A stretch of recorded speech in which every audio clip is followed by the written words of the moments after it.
Hey philosophers! Do you struggle with making hard decisions? Are you currently in agony over a decision you have to make? Well, worry no further. Today we are bringing in the French philosopher Jean-Paul Sartre for some philosophical wisdom. Making decisions would be easy if we knew exactly what our standards are.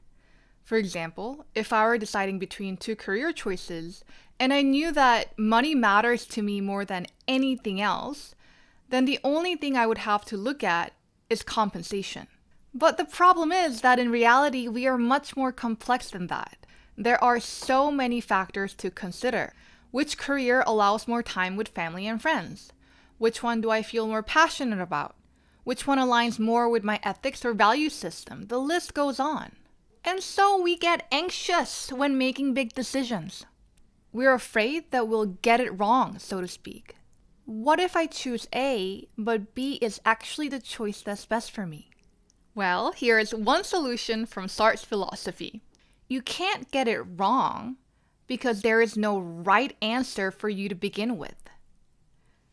Instead, the answer is for you to invent. Let me explain. One day, one of Sartre's students came to Sartre for advice because he had to decide between joining the Free French Forces and staying with his mother at home to take care of her.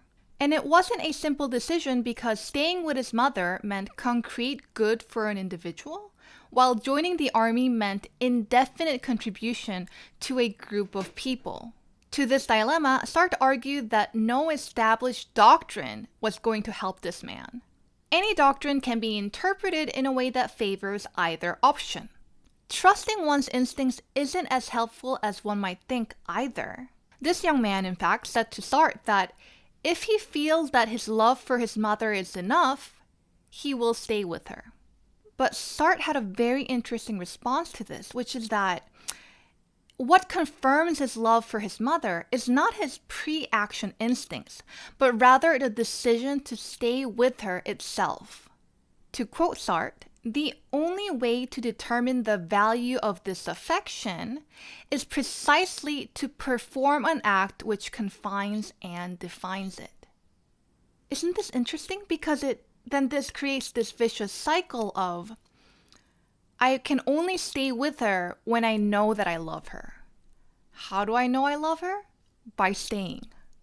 So what does Sartre propose? He wrote, "You are free. Choose. That is, invent." Applying this to our topic of needing to make the right decision, we can interpret Sartre's statement to mean that we're not choosing between what is already established to be the right and wrong option. Instead, you invent by choosing what the right option is. You are defining the answer by the act of choosing it. So, if and when the young man chooses to stay with his mom, he is in essence proclaiming that he is the kind of person that deeply cares for his mom. Now, some might look at that and say he made the right choice, and some might look at that and say he made the wrong choice. But neither external judgment makes sense. This young man alone is able to choose what kind of person he defines and invents himself to be through decisions such as this one.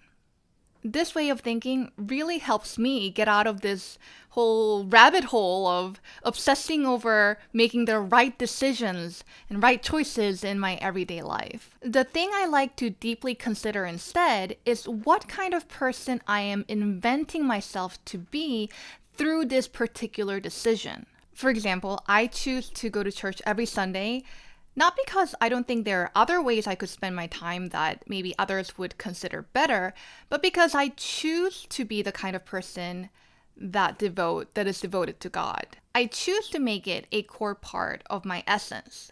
Likewise, we are all free to choose and invent who we are. Now, some might call this a form of existentialism, and while I don't identify with as an existentialist per se, I do think that existentialism offers wisdom on today's topic. So, if you find yourself facing a hard decision, forget making the right choice. You're not being graded on your essence by other people who have no clue what their own essence is. You're the one who decides what the answer is. And the answers make you who you are. Alright, I hope today's video was helpful. If you liked it, then please subscribe, like, comment, and even share so that I may continue making videos and share my philosophical journey with you. Have a philosophical week. Bye!